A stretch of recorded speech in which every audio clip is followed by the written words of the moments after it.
വിഴിഞ്ഞത്ത് എന്താണ് സംഭവിക്കുന്നത്?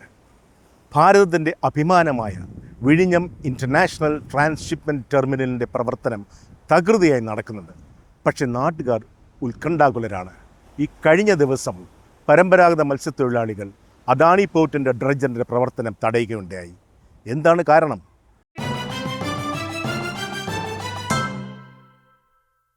ലിമിറ്റഡ് എഡിഷൻ്റെ ഡെവലപ്മെൻറ്റ് ഫോക്കസ് ഡീപ് ഡൈവ്.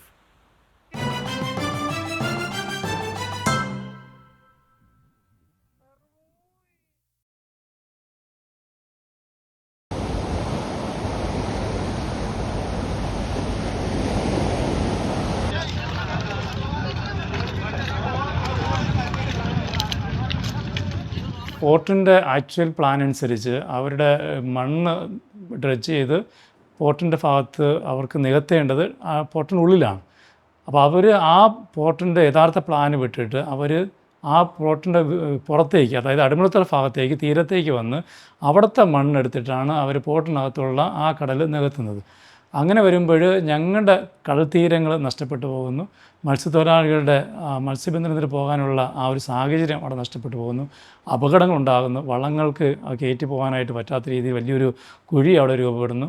അപ്പോൾ അങ്ങനെ വരുമ്പോൾ അത് മത്സ്യത്തൊഴിലാളികളെ മൊത്തത്തിൽ ബാധിക്കുന്ന ഒരു വിഷയമാണ്. അപ്പോൾ ഇതിൻ്റെ അടിസ്ഥാനത്തിൽ ഞങ്ങൾ പല പ്രാവശ്യവും ഇതിൻ്റെ വിസിൽ ഓഫീസേഴ്സിനടുത്ത് ഈ ഒരു കാര്യം പറഞ്ഞു. അവർ കൃത്യമായിട്ട് ഞങ്ങൾക്ക് തന്ന മറുപടി ഇതാണ്: ഞങ്ങൾ കർശന നിർദ്ദേശം കൊടുത്തിട്ടുണ്ട്, പോർട്ടിൻ്റെ പരിധിക്ക് പുറത്ത് മണ്ണെടുക്കാൻ പാടില്ല. എത്ര പറഞ്ഞിട്ട് വീണ്ടും വീണ്ടും അവർ അതിനെ ആവർത്തിച്ചു കൊണ്ടിരുന്നു. ബിസിൽ നിന്ന് എത്ര നിർദ്ദേശം അവർക്ക് കിട്ടിയിട്ട് പോലും ആ നിർദ്ദേശങ്ങൾ പോലും അവഗണിച്ചുകൊണ്ട് അവർ വീണ്ടും വീണ്ടും ഡ്രഡ്ജിങ് അവരിങ്ങനെ ആവർത്തിച്ചു കൊണ്ടിരുന്നു. അവസാനം ഈ ഗതി കെട്ടിട്ടാണ് ഞങ്ങൾ വീണ്ടും ചോദിച്ചത്, ഞങ്ങൾ ഇനി എന്ത് ചെയ്യണം? ഞങ്ങൾ പോയി തടയട്ടെന്ന് ചോദിച്ചപ്പോൾ വിസിൽ അധികൃതർ തന്നെയാണ് പറഞ്ഞത്, നിങ്ങൾ അങ്ങനെയാണെങ്കിൽ തടഞ്ഞോളൂ, കാരണം ഞങ്ങൾ നിർദ്ദേശം കൊടുത്തിട്ടും അവരത് ചെയ്യുന്നില്ല. ആ ഒരു പശ്ചാത്തലത്തിലാണ് മത്സ്യത്തൊഴിലാളികൾക്ക് തന്നെ മുന്നിട്ടിറങ്ങി ഞങ്ങളുടെ തീരം സംരക്ഷിക്കുവാനായിട്ട് ആ ഡ്രഡ്ജർ ഞങ്ങൾ തടഞ്ഞത്. ഞങ്ങൾക്കിത് രേഖാമൂലം ഞങ്ങൾക്ക് ഇതിൻ്റെ ഉറപ്പ് കിട്ടേണ്ടതുണ്ട്. അത് ഞങ്ങൾ ആവശ്യപ്പെട്ടിട്ടുണ്ട്. അത് തരുന്നത് വരെ ഞങ്ങൾ സേഫല്ല. ഭീമാകാരമായ മദർഷിപ്പ് വിഴിഞ്ഞത്തണയുന്നത് നാടിൻ്റെ സമ്പദ് വ്യവസ്ഥയ്ക്ക് മുതൽക്കൂട്ടാണ്. പക്ഷേ പിരിച്ചെടുക്കാൻ പറ്റാത്ത വിധം കെട്ടുപിടഞ്ഞ് കിടക്കുകയാണ് വെറും കരകൗശലം കൊണ്ടുള്ള ജീവിതങ്ങൾ. ഞാൻ ഇവിടെ വന്നിട്ട് വർഷങ്ങളായി വിളിക്കാൻ വന്നിട്ട് എൻ്റെ പരം മൊത്തം ഇവിടെ വരയ്ക്കുന്നത്. ഇപ്പം ഞാൻ 10-30 വർഷമായി ഞാൻ ഇവിടെ ജോലി ജീവിക്കുകയാണ് ഞാൻ. പക്ഷേ ഇപ്പോൾ ഈ പോർട്ട് കാരണം നമുക്കൊന്നും ചെയ്യാൻ പറ്റുന്നില്ല. അവർ മണ്ണ് തോണ്ടുന്നതോറും ഇവിടുത്തെ കര ഫുള്ള് അങ്ങോട്ട് പോവുകയാണ്. പിന്നെ കല്ലൊക്കെ എഴുതിയതുകൊണ്ട് നമുക്ക് വലിക്കാൻ പറ്റുന്നില്ല. ഡെയിലി വല പൊട്ടി പോകുന്നുണ്ട്. വല ഡെയിലി നഷ്ടങ്ങളാണ് എനിക്ക് വരുന്നത്. ഒത്തിരി അപേക്ഷ കൊടുത്തിട്ടും നമ്മുടെ കാര്യങ്ങൾ ആരും ഒന്നും നോക്കുന്നില്ല. പിന്നെ പാക്കേജിന് വേണ്ടി അപേക്ഷിച്ച് എനിക്ക് കിട്ടിയത് 5-60 കിട്ടിയാണ് പാക്കേജ്. പിന്നെ എനിക്ക് തരാമെന്ന് പറഞ്ഞു ബാക്കി ക്യാഷ്. ഇതുവരെ അതിൻ്റെ ഒരു മറുപടിയും തരുന്നില്ല. നമുക്ക് എൻ്റെ കൂടെ 40-40 ആൾക്കാരുണ്ട് എൻ്റെ കൂടെ, സ്റ്റാഫുകൾ. അപ്പോൾ അവർ ജീവിതങ്ങൾ മൊത്തം ഭയങ്കര ബുദ്ധിമുട്ടിലാണ്. ഈ പോർട്ട് കാരണം ഇപ്പോൾ അവർക്ക് ഒന്നും ചെയ്യാൻ പറ്റുന്നില്ല. അവർക്ക് ഡെയിലി ഭയങ്കര ഒരു മണ്ണ് തോണ്ടുന്നതുകൊണ്ട് ഭയങ്കര തിരയും കാര്യങ്ങളുമാണ് ഇവിടെ സംഭവിക്കുന്നത്. ഇവിടെ മണ്ണ് ഫുള്ളും അങ്ങ് ഒലിച്ചു പോയിക്കൊണ്ടിരിക്കുകയാണ്. ഇവിടെ വരുന്നതുകൊണ്ട് എനിക്കൊന്നില്ലെങ്കിൽ ഡെയിലി 10,000-6,000 രൂപ ഡെയിലി എൻ്റെ കയ്യിൽ നിന്ന് പോവുകയാണ്. അങ്ങനെ ഒരു മാസമാകുമ്പം 60,000-70,000 രൂപ ഒരു മാസം എൻ്റെ കയ്യിൽ നിന്ന് പോവുകയാണ്. ഇവിടെ വരുന്നവർക്ക് വണ്ടിക്കൂലിക്കും ചാവടിക്കും ഞാൻ എൻ്റെ കയ്യിൽ നിന്ന് കാശ് കൊടുക്കുന്നത്. ഞാൻ ഒത്തിരി ഓഫീസുകൾ കയറി ഇറങ്ങി, ഇതുവരെയും ഒരു പ്രതിവിധി ഇതുവരെയും ഉണ്ടായിട്ടില്ല. വിനോദസഞ്ചാര മേഖലയും വിഴിഞ്ഞം അന്താരാഷ്ട്ര കപ്പൽ കവാടവും പരസ്പര പൂരകമാണ്. റിസോർട്ടുകളിൽ നിന്ന് ബീച്ചിലേക്കുള്ള പ്രവേശനവും കടൽ ദൃശ്യങ്ങളും ഒരുപക്ഷെ ഒരു ചോദ്യചിഹ്നമായി അവശേഷിക്കാം. ആയുർവേദ വെൽനസ് ട്രീറ്റ്മെൻറ്റ് ഒരു മേജർ ഉൽപ്പന്നമാക്കിയ ബെത്സൈദ റിസോർട്ട് ഉടമ ഫ്രെഡറിക് തോമസ് പറയുന്നത് അദ്ദേഹത്തിന് ഇതിനെപ്പറ്റി ഒരു മുന്നറിവില്ലായിരുന്നു എന്നാണ്. Well, this was a surprise. We were never told that we are affected by this harbour project. Well, if there was something happening affecting this place, we expect a letter from the authorities concerned, which we haven't received. I wasn't aware of the stone paving they were doing before next hotels. I only came to know from the taxi drivers and from our guests who have been visiting the nearby Niramaya for dinner. They reported this news to me, and I was running to the spot to see if this is true, and I was shocked. Was really shocked. The fact is that the talk of a deep water terminal at Vizhinjam has been in the works for long. The first to mooch the idea was the late Diwan C.P. Ramaswamy Iyer. To get answers to the specific queries raised by Mr. Frederick Thomas from Vizhinjam International Seaport Limited officials, we will have to wait till May 5th when the election code of conduct comes to an end. ഏകദേശം ഒരു 10-15 auto തൊഴിലാളികളുണ്ട്. അപ്പോൾ നമ്മൾ ഈ 2 റിസോർട്ടിനെ ആശ്രയിച്ചാണ് നമ്മൾ കഴിയുന്നത്.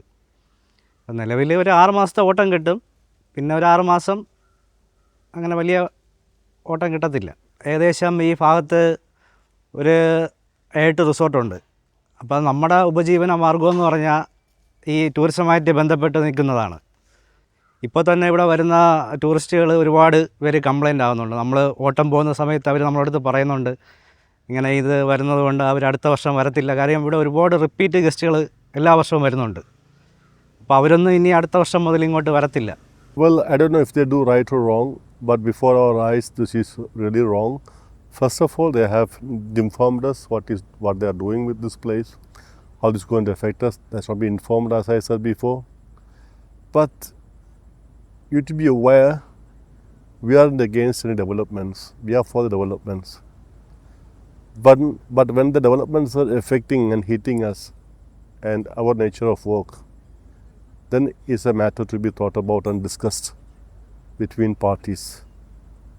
This is a natural way of justice, and I want authorities to take this matter in this direction and feel the humans, and I want them to think like a human and be a human beings.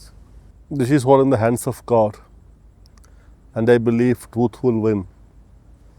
But there are more than 13-14 hotels near me just offering these facilities and the sceneries, the beauty and the culture, the flora and fauna of the place which they are selling. It's going to not only affect me, it's affecting all the people, all the places, all the establishments, as nearly 5,000 people engaged directly and indirectly in this project. It's going to affect their livelihood. And also poor fishers who are fishing in this sea here. Day by day they are facing problems, and their nets are being broken, and so many havocs have taking place every day. I'm very sad to see, and I'm very sorry to say how we are going to exist. But I'm sure the God who sees everything, I believe in God who sees everything, will have his way out. നമുക്ക് വികസനം വേണം, പക്ഷേ വികസനം വരുമ്പോൾ അവിടുത്തെ ജനങ്ങളും കൂടി അവിടെ നിലനിൽക്കണം. ഒരു കോ എക്സിസ്റ്റൻസ് അവിടെ ഉണ്ടാകണം. വികസനം പോർട്ടിന് ഞങ്ങളെതിരല്ല, പക്ഷേ പോർട്ട് വരുന്നതോടൊപ്പം തന്നെ ഇവിടെ പാരമ്പര്യമായിട്ട് കാലാകാലങ്ങളായിട്ട് ജീവിച്ചു പോകുന്ന ഒരു ജനവിഭാഗമുണ്ട്. ആ ജനവിഭാഗത്തെ മുഴുവനുമായിട്ട് തൂത്തെറിഞ്ഞുകൊണ്ട് ഒരു വികസനം ഒരിക്കലും അംഗീകരിക്കത്തില്ല.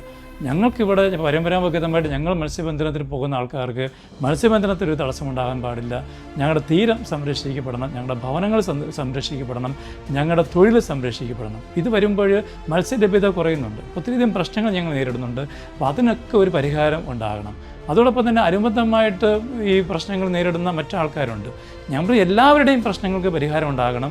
എല്ലാവരുടെയും പ്രശ്നങ്ങൾക്ക് പരിഹാരം ഉണ്ടാക്കിയിട്ട് വികസനവും വേണം, ജനങ്ങളുടെ നിലനിൽപ്പും വേണം. അത് രണ്ടും ഒരുമിച്ച് കൊണ്ടുപോകും.